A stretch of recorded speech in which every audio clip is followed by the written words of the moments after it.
গণতন্ত্র এটা অক্সিজেনের মতো, যেটা না থাকলে পর প্রাণীর অস্তিত্ব বিলীন হয়ে যায়। সভ্য সমাজের অস্তিত্ব গণতন্ত্র না থাকলে পর বিলীন হয়ে যায়, ধ্বংস হয়ে যায়। এই গণতন্ত্র আমাদের সংবিধানে যা বলা হয়েছে এটা থাকবে কিনা? ধর্মনিরপেক্ষতার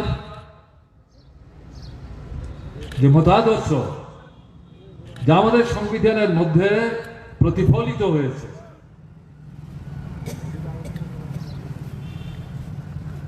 এই নৈতিক মৌলিক দৃষ্টিভঙ্গি রক্ষা করা যাবে কিনা, এই প্রশ্ন এবারকার নির্বাচনকে সামনে রেখে আমাদের সামনে উপস্থিত হয়েছে।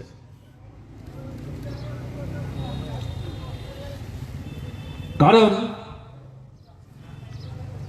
আরএসএস নিয়ন্ত্রিত বিজেপি সরকারের 10 বছরের একটানা শাসনে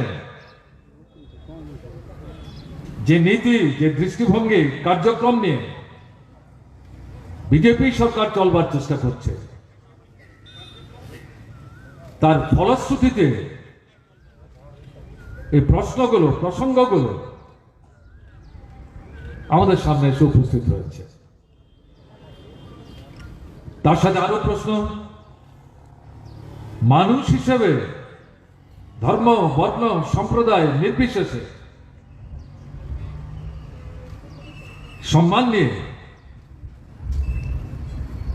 মর্যাদা নিয়ে, খেয়ে পড়ে অস্তিত্ব আমরা রক্ষা করতে পারবো কিনা। কারণ অর্থনৈতিক পরিস্থিতিকে এমন একটা জায়গায় লুটেরাদের স্বার্থে বিজেপি সরকার নিয়ে গেছে, মানুষের সমস্যাকে এরা সমস্যা বলেই মনে করে না, লুটেরাদের স্বার্থ রক্ষা করার জন্য দিবারাত্র অতিরিক্ত পরিশ্রম করে চলেছে।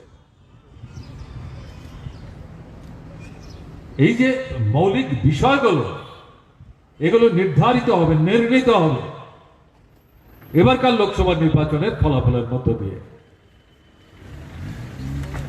যদি বিজেপি কৌশল করে, কায়দা করে আবার তৃতীয়বারের জন্য ক্ষমতায় ফিরে আসতে পারে,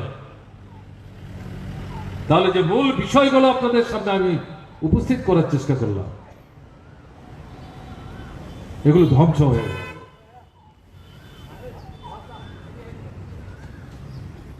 এ কারণেই ঐতিহাসিক তাৎপর্যমণ্ডিত এবারকার 18তম লোকসভা নির্বাচনে বিজেপিকে পরাস্ত করবার জন্য আওয়াজ উঠেছে।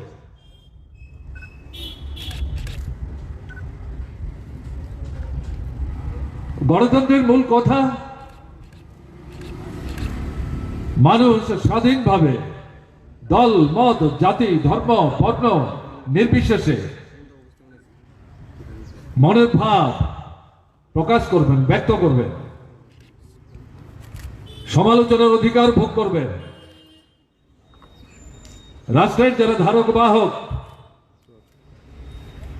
তাদের কাছে নিজেদের ভাবনা, চিন্তা, বিকল্প, পরামর্শ উপস্থিত করবেন। স্বাধীনভাবে গণতান্ত্রিক দৃষ্টিভঙ্গি নিয়ে দল গঠন করবেন, নির্বাচনী লড়াইয়ে অংশগ্রহণ করবেন, না চাইলে নির্বাচনী লড়াইয়ে অংশগ্রহণ করবেন না। নির্বাচনের লড়াই না করলে পর জনগণের স্বার্থে কাজ করা যায় না। কোথায় ঠিক হয়েছে, কে বলেছে? সংবাদ মাধ্যম আমাদের দেশের গণতন্ত্রের চৌথ কলম বলে সবাই বলেন, ব্যক্ত করেন। তারা দেখবেন, শুনবেন, উপলব্ধি করবেন, তাদের ভাবনা চিন্তা জনগণের সামনে এই প্রচার মাধ্যমের কে ভিত্তি করে উপস্থিত করবেন, তাদের মতো করে তারা মূল্যায়ন করবেন। এই যে সাধারণ বিষয়গুলি বলা হলো, এই বিষয়গুলো আক্রান্ত, এগুলো কথার কথা না। বিশেষ করে ত্রিপুরার মানুষ আপনারা তো হাড়ে হাড়ে উপলব্ধি করছেন এই 6 বছরের বিজেপি শাসন। নির্বাচন সংসদীয় গণতান্ত্রিক ব্যবস্থায় গুরুত্বপূর্ণ ভিত্তি। 5 বছর পর পর ভোট হবে।